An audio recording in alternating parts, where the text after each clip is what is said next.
মেহেদী হাসান মিরাজের ঘূর্ণি জাদুতে দিশেহারা পাকিস্তান। দিনের শুরুতে তাসকিনের সাথে জুটি বেঁধে পাকিস্তানের মিডল অর্ডার ধরাশায়ী করা এই স্পিনার দিনের শেষ ভাগে এসে পেয়েছেন ফাইফারের দেখাও। আর তাতে করে মিরপুর টেস্টে এখন চালকের আসনে বাংলাদেশ, এমনকি হাতছানি দিচ্ছে ম্যাচ জয়ের স্বপ্ন। তৃতীয় দিন শেষে মাঠে খেলায় তবে কেমন ছিল টাইগারদের পারফরমেন্স, সেটার বিস্তারিত প্রতিবেদনে। আগের দিন মাত্র এক উইকেট ছাড়িয়ে 179 রান তুলে চালকের আসনেই ছিল পাকিস্তান। দুই অভিষিক্ত আজান আওয়াইস ও আবদুল্লাহ ফাজল মিলে এদিনও শুরুটা পেয়েছিলেন দারুণ। অভিষেক ম্যাচেই সেঞ্চুরির দেখা পেতে খুব একটা অপেক্ষা করতে হয়নি আজানকে। পাকিস্তান ক্রিকেটের ইতিহাসের 14তম ব্যাটার হিসেবে অভিষেকেই শতকের দেখা পান এই ব্যাটার। ফাজলকে সাথে নিয়ে বেশ ছন্দেই খেলছিলেন, তবে তাসকিন আহমেদের গতির কাছে থামতে হয় তাকে। অফ স্টাম্পের বাইরে তার এক দ্রুত গতির ডেলিভারিতে শট খেলতে গিয়ে প্রথম স্লিপে ক্যাচ দেন আজান। 14 165 বলে 103 রানের দারুণ ইনিংস খেলে সাজঘরে ফেরেন এই ব্যাটার। আর এই উইকেটের মধ্য দিয়ে টেস্টে নিজের 50তম শিকারও পূর্ণ করেন তাসকিন। বাংলাদেশের তৃতীয় পেসার হিসেবে এই মাইলফলক স্পর্শ করেন তিনি। এরপর বেশি সময় ক্রিজে থাকতে পারেননি পাকিস্তানের অধিনায়ক শান মাসুদ। তাসকিনের অফ স্টাম্পের বাইরের বলে ড্রাইভ করতে গিয়ে শর্ট পয়েন্টে ক্যাচ দেন। এরপর পাকিস্তানকে আরো চাপে ফেলেন স্পিনার মেহেদী হাসান মিরাজ। প্রথমে এলবিডব্লিউ করে ফেরান সাউথ শাকিলকে। এরপর বড় শট খেলতে গিয়ে আউট হন 60 রান করা অভিষিক্ত আরেক ব্যাটার আবদুল্লাহ ফাজল। মিড অন অঞ্চলে সহজ ক্যাচ তুলে দেন তাইজুলের কাছে।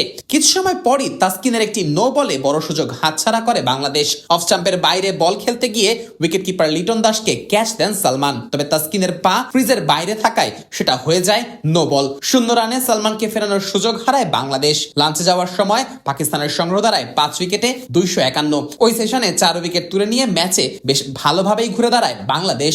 লাঞ্চের পর পাকিস্তানের ইনিংস গড়ার দায়িত্ব নেন মোহাম্মদ রিজওয়ান ও সালমান আলী আগা। দুজনে মিলে টাইগার বোলারদের কোনো সুযোগই দিচ্ছিলেন না। তাসকিনের সেই নো বলের জীবন কাজে লাগিয়ে আত্মবিশ্বাসের সঙ্গে ব্যাট করতে থাকেন সালমান এবং পূর্ণ করেন নিজের অর্ধশতক। অন্যদিকে রিজওয়ান ও নাহিদ রানার এক ওভারে 3টি 4 মেরে পৌঁছান 50-তে। ষষ্ঠ উইকেটে তাদের জুটি 17 রান পার করলে আবারও ম্যাচে ফেরে পাকিস্তান। শেষ পর্যন্ত এই জুটি ভাঙেন স্পিনার তাইজুল ইসলাম। বড় শট খেলতে গিয়ে মিড অফে ক্যাচ তুলে দেন রিজওয়ান। পাকিস্তানি এই ব্যাটারের আউটের কিছুক্ষণের মধ্যেই মিরপুরে নেমে আসে গুড়ি গুড়ি বৃষ্টি। আকাশ ঘন কালো মেঘে ঢেকে যাওয়ায় চারপাশ অন্ধকার হয়ে পড়ে এবং খেলা বন্ধ ঘোষণা করেন আম্পায়াররা। বৃষ্টির সময় পাকিস্তানের সংগ্রহ ছিল 6 উইকেটে 349 রান।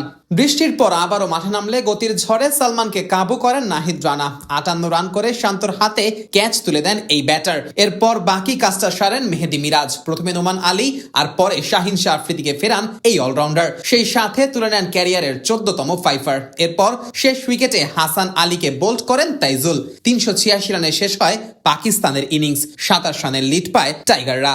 এরপর ব্যাটে নেমে টাইগাররা 7 রান তুললে আলো স্বল্পতায় শেষ হয় তৃতীয় দিনের খেলা। 34 রানের লিড নিয়ে ফিরে যায় বাংলাদেশ।